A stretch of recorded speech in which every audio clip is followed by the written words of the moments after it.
வணக்கம். பாலமுருகன். விஜய் கட்சியை ஆரம்பிச்சிட்டாப்படி, கொடியை தூக்கி காட்டிட்டாப்படி. இது மிகப்பெரிய அளவிற்கு விமர்சனம் எழுந்திருக்கு. இது இல்லாம விஜயோடைய ரசிகர்கள் எல்லாமே கொண்டாட ஆரம்பிச்சிருக்காங்க. இது ஒரு பக்கத்துல இருக்கட்டும். இந்த இடத்துல பழைய பூச்சாண்டி ஒண்ணு இருக்கு. அது யாருன்னு கேட்டீங்கன்னா, அதுதான் நாம் தமிழர் கட்சியில் இருக்கக்கூடிய சைமன் செபஸ்டியன் சொல்லக்கூடிய சீமான்.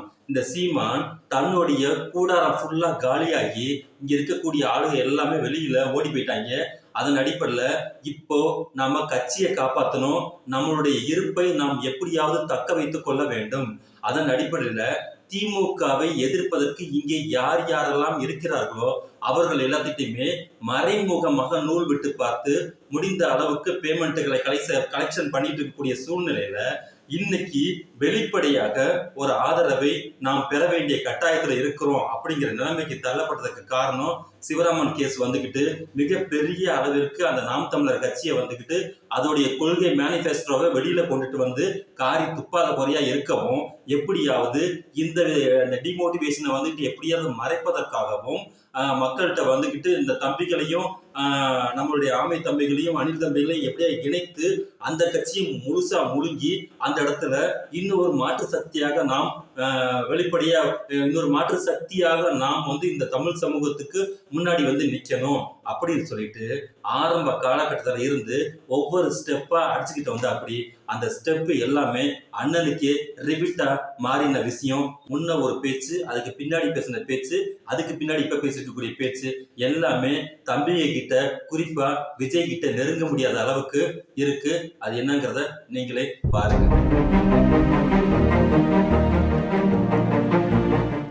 விஜய் அவர்களும் வருவார் அப்படிங்கிற மாதிரி அவங்க அப்பா சொல்லிட்டு இருக்காரு. இந்த ரஜினிகாந்தையும் கமலஹாசனையும் அடிக்கிற அடியில் இனி எந்த நடிகனுக்கும் கட்சி ஆரம்பிக்கணுங்கிற எண்ணம் வராது. நடிகை விஜய்க்கு சேர்த்தா சார்? எல்லாருக்கும் சேர்த்தா. நடிக்கிறது மட்டுமே நாடாள தகுதின்னு நினைக்கிற ஒரு கொடுமை இருக்குல்ல, அதை இதோட முழிக்கணும். நாங்கள் என்னுடைய தம்பி கோட்பாட்டு அளவில் நான் வேற அவர் வேற. நான் பல ஆயிரம் கிலோமீட்டருக்கு அங்கிட்டு இருக்கேன். நீங்க என்னுடைய தலைவன் பிரபாகரன் அது ஒரு பேசுவாரா? என் தாய்மொழி தமிழ்னு பேசுவேன், எனக்கு தமிழ் ஆட்சி மொழின்னு பேசுவேன்.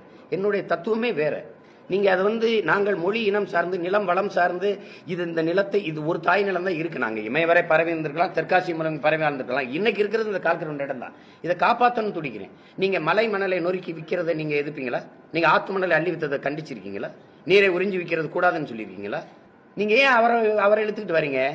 நான் பாரதிய ஜனதா இந்தியாவை ஆண்ட கட்சியா ஆளுகிற கட்சிகள் இங்க ஆண்ட கட்சி ஆளுகிற கட்சியோட எடுத்து சண்டை பிடிச்சிக்கிட்டு இருக்கேன். நீங்க அவர் தொலைதூரத்தில் நடிச்சுக்கிட்டு ஹலோ என்னடா இப்ப நாட்டுல பிரச்சனை அண்ணன் தம்பி சேர்ந்துடக்கூடாது தானே? அது அதானே சேரணும்னு விரும்புறாங்களா?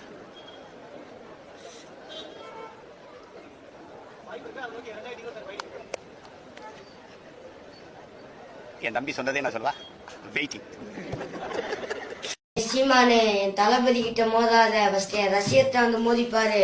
ஒரு வீரர் புரட்சினா அப்ப தெரியும் உனக்கு. நீ கட்சியில இருந்தா நாங்க என்ன பயந்துட்டோம் நினைச்சா? ஒதுங்கி போறான், உரசி பார்க்காத, அவ்வளவுதான். இன்னொரு வாட்டி நீ ஏதாவது பேசுனேன்னு அவ்வளவுதான். உனக்கெல்லாம் விஜய் ஈடாகாது. ஃபர்ஸ்ட் தளபதி ரசிகர்கிட்ட வந்து மோதிப்பாரு. எங்க அண்ணன் தளபதிட்ட, எங்க அண்ணன் தான் என் உயிர், என் உயிர் தான் எங்க அண்ணன், எப்பயும் உயிர் தான். உன் கட்சிக்காரன்ட்ட வந்துட்டியாச்சும் உயிர் எனக்கு உயிர் தருவீங்களா நீ கேட்டுப்பாரு. அப்படியே தருவாங்க. ஒருத்தர் கட்சி ஆரம்பிக்கிறாருன்னா தவறே கிடையாது, கட்சியை ஆரம்பித்துக் கொள்ளலாம். நீங்க சொன்ன மாதிரி ஜனநாயக நாட்டுல யார் வேண்டுமானாலும் கட்சியை ஆரம்பிக்கலாம். முக்கியமா இருக்கக்கூடிய பிரச்சனை என்னன்னு கேட்டீங்கன்னா, கட்சியை ஆரம்பிப்பதற்கு முன்னாடி கொடி பறக்குது பாத்தீங்களா? கொடிக்கு முன்னாடி எல்லாத்துக்கும் முன்னாடி ஒரு கட்சியை ஆரம்பிக்கக்கூடிய தலைவர்னு தன்னை அறிவித்துக் கொள்ளக்கூடியவர் என்னத்தை வெளியில கொண்டு வந்து நிப்பாட்டணும்னா கொள்கை. அதுதான் முக்கியமான விஷயம். ஒரு கட்சிக்கு முன்னாடி ஒரு வீட்டை கட்ட போறேன்னு சொன்னா வீட்டுக்கு முன்னாடி பேஸ்மெண்ட், அதாவது பேஸ்மெண்ட் இருந்தா தானே வீடு நிற்கும். இது ரொம்ப சாதாரணமான விஷயம். பேஸ்மெண்ட் இல்லாத ஒரு வீடு எப்படி நிற்கும் அப்படிங்கிற மாதிரி காகித பூ மாதிரி இந்த விஜய் நேதிக்கு ஒரு கட்சியை ஆரம்பிச்சு விட்டு அது பயங்கரமான விமர்சனத்துல போயிட்டு இருக்கு. அந்த மாதிரி கொள்கையே இல்லாம கொள்கையை அறிவிக்காம ஒரு கட்சியை ஆரம்பிச்சு இப்ப விஜய் வந்து நிற்கும் போது இங்கே இருக்கக்கூடிய கொள்கை இருக்கு தெரியுமா? நாம் தமிழருடைய கொள்கை, ஒட்டு மொத்தமா தமிழனை ஒட்டு மொத்தமா அந்த மலமுழுங்கி மகாதேவன் ஊருக்குள்ள வந்தா எப்படி மொத்தமா முழுங்கி போடலான்னு வராங்க பாத்தீங்களா, அந்த மாதிரி இவன் ஒரு கொள்கையை கொண்டுட்டு வந்து நம்ம முன்னாடி நிப்பாட்டினா அந்த கொள்கையை வச்சு நம்ம ஆளுங்க எப்படிலாம் உறுதியடிச்சாங்கிறது வந்து உலகத்துக்கே தெரிஞ்ச விஷயம். தமிழ் தேசியம் பிரபாகரன் தான் என்னோட கொள்கைன்னு கொண்டுட்டு வந்து நின்னவருடைய கதி இன்னைக்கு என்ன ஆயிருக்குன்னு கேட்டுக்கிட்டீங்கன்னா, அந்த எலி பாசானத்தை 2 நாளைக்கு முன்னாடி எப்படி தமிழன் வீழ்ந்து விடாத வீரம் மண்டியிடாத மானம்னு வாய்கிலேயே பேசினான் தெரியுமா பேச்சு.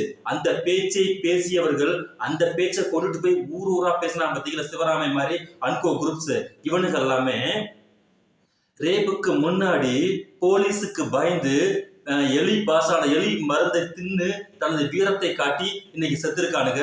அதன் அடிப்படையில தான் இவங்களுடைய வீரம் ஃபுல்லாவே இருக்குங்கிறது உலகத்துக்கு தெரிஞ்ச விஷயம். ஆனா அவன் சொல்லுமா, நான் என்னுடைய தலைவர் பிரபாகரன் நான் கொண்டுட்டு வரப்போதே தமிழ் தேசியம். இந்த ரெண்டுக்கும் இங்க இருக்கக்கூடிய தமிழ் சமூகத்துக்கும் ஏதாவது சம்பந்தம் இருக்கா?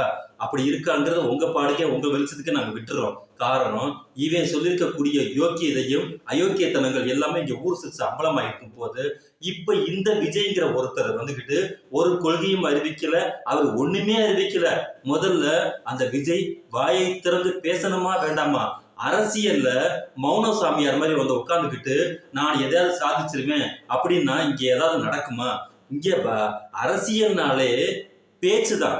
அரசியல்னால என்னது இங்க மற்ற செயல்ங்கிறது அடுத்த விஷயம். செயல் வந்து எங்க வரும்னு கேட்டீங்கன்னா கவர்னன்ஸ்க்கு பிறகுதான் செயல் வரும். அதுக்கு முன்னாடி வரைக்கும் இங்க என்னன்னு கேட்டீங்கன்னா பேச்சுதான். நீ அதை ஏன் செய்யல, இதை நான் செய்வேன், இப்படித்தானே அரசியல் ஓடிக்கிட்டு இருக்கு. அதன் அடிப்படையில இவர் ஏதாவது ஒரு அரசியலை சொல்லணும். சும்மா மேலோட்டமா 2 வரியை வந்து சொன்னார். ஆரம்பத்துல என்ன சொன்னார்னு கேட்டீங்கன்னா, பெரியாரை படி அம்பேத்கரை படின்னு 2 வார்த்தை சொன்னாரு. ரைட்டு. அந்த 2 வார்த்தைக்கு சோசியல் மீடியால மிகப்பெரிய அளவுக்கு அவருக்கு பாராட்டுகள் குமிஞ்சிச்சு. இதன் அடிப்படையில் லைட்டா ஒரு ஸ்டெப் மேல எடுத்து வச்சு அவர் என்ன பண்ணா, ஊரா வந்து நான் வந்து லைப்ரரி வைப்பேன், நூலகம் வைப்பேன் அப்படின்னு சொன்னாரு. சொன்னதுக்கு பிறகு மிகப்பெரிய கோடீஸ்வரன் தானே ஒரு விஜய் அவர்கள் வந்து மிகப்பெரிய கோடீஸ்வரன் தானே.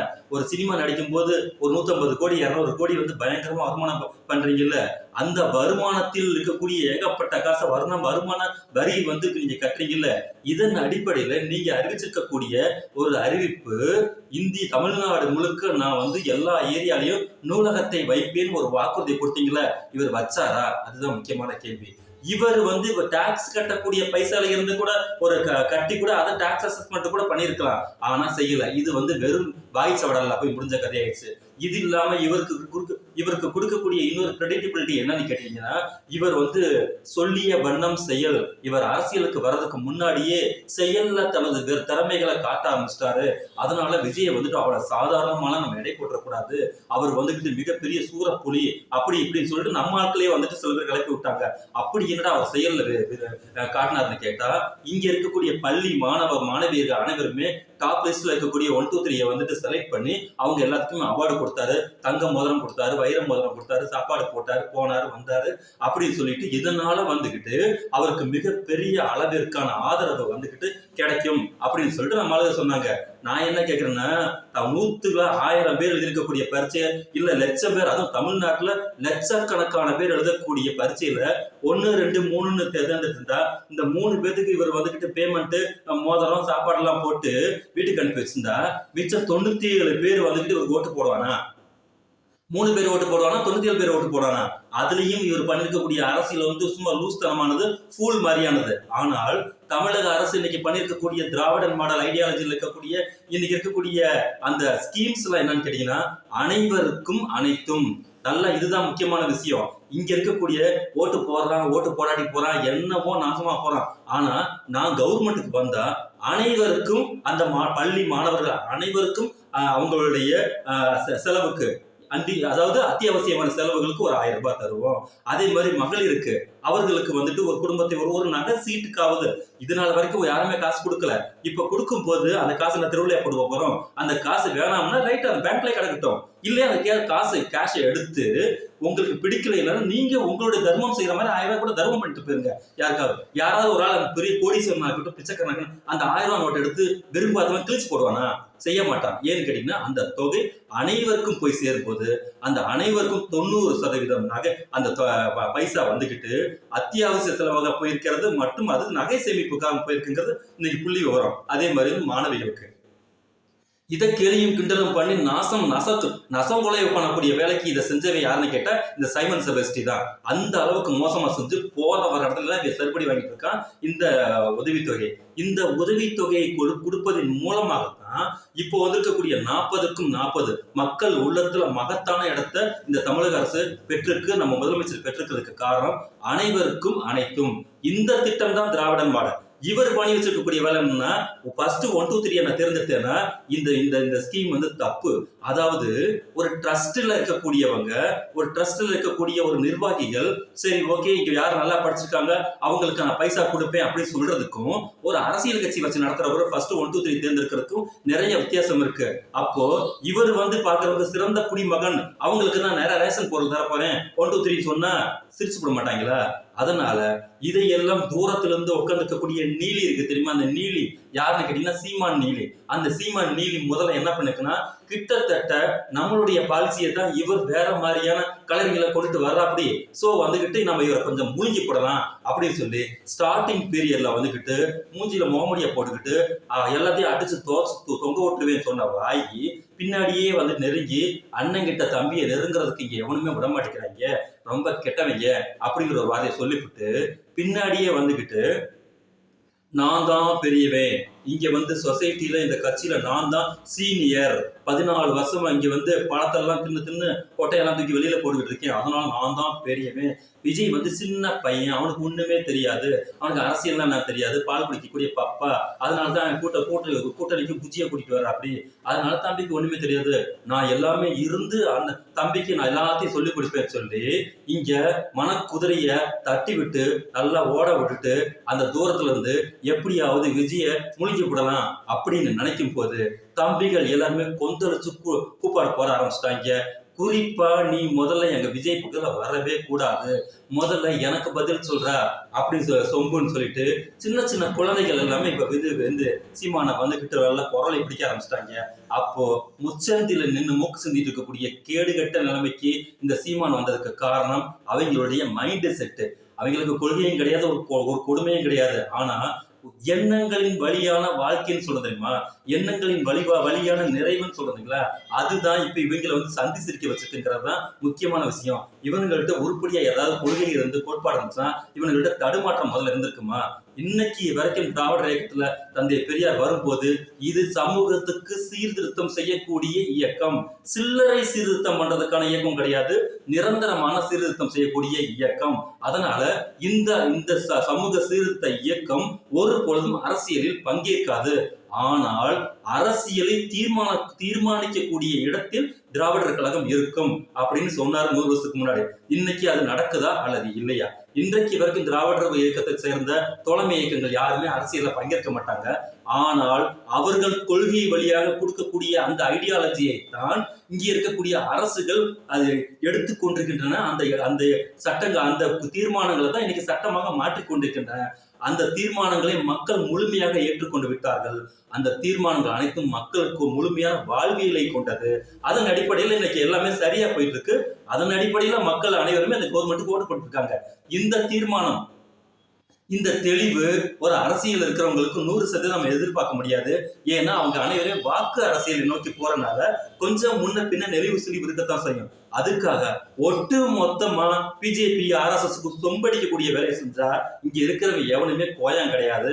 அதனால இந்த நரி இப்ப வந்திருக்கக்கூடிய அந்த விஜய பார்த்துக்கிட்டே இருக்கு, முழுங்கி போடலாமா அப்படின்னு சொல்லி பார்த்துட்டு இருக்கு. விஜய் வாயை திறந்து ஏதாவது முதல்ல பேசணும். முதல்ல உங்களுடைய கொடியேற்றி கலரா கொடி காட்டுறதெல்லாம் மேட்டர் கிடையாது, அது இங்க ஒரு இதே கிடையாது. ஆனா நீங்கள் என்னவாக இருக்க போறீங்க? இந்த வளவளா குழப்பலான்னு வந்துகிட்டு இந்த மசாலா வடை போடுற வேலையெல்லாம் இங்க தமிழ்நாட்டுல வேண்டாம். வெட்டு 1 துண்டு 2. எப்படி தந்தை பெரியார் கடவுள் இல்லை, இல்லவே இல்லை, கடவுளை கற்பித்தவன் முட்டாள், பரப்புகிறவன் அயோக்கியன், வணங்குகிறவன் காட்டு முராண்டின் போட்டார் பார்த்தீங்கல்ல, அது இன்னைக்கு வரைக்கும் வானவெடியா இருக்குல்ல, அந்த மாதிரி நல்ல தெல்லம் தெளிவாக உங்களுடைய கொள்கையை அறிவிக்கணும். எப்படி அறிஞர் அண்ணா ஒன்றே குலம் ஒருவனே தேவன் சொன்னாரா, அதுக்குள்ள எல்லாத்தையும் முடிச்சாரா? அப்படி இருக்கக்கூடிய சூழ்நிலையில உங்களுடைய கோட்வேர்டு என்ன, உங்களுடைய கொள்கை என்ன, இதுதான் நம்மளோட ரொம்ப முக்கியமான விஷயம்.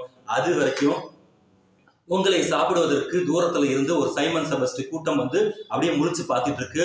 யாருக்கும் பலியாகி விடாதீர்கள். முதல்ல நீங்க யார் அப்படிங்கிறத முதல்ல தமிழ்நாட்டு மக்கள்கிட்ட சொல்லுங்க. பின்னாடி இருக்கக்கூடிய எல்லா விஷயத்தையும் அப்புறமா நம்ம பேசிக்கலாம். ஆரம்பிக்கலாம்.